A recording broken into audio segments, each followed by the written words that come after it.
Hello, I'm Djembe, I'm 24 and from near Newcastle.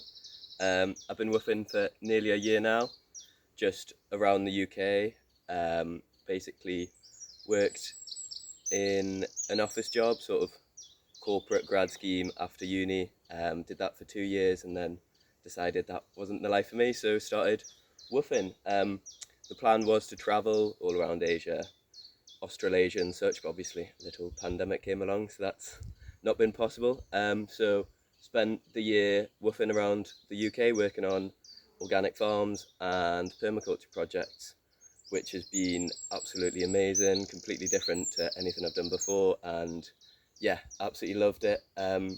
What started out as a sort of stopgap before I could go travelling has turned into something that I now want to pursue for the foreseeable future. So while travelling isn't possible at the moment, when it is, I'd like to use WWOOF to carry on, use that as a way to travel while learning new skills, meeting new people, which is just, yeah, everything that's great about WWOOF, and being in the outdoors all day, every day, getting your hands dirty and, yeah, just getting stuck into nature, basically.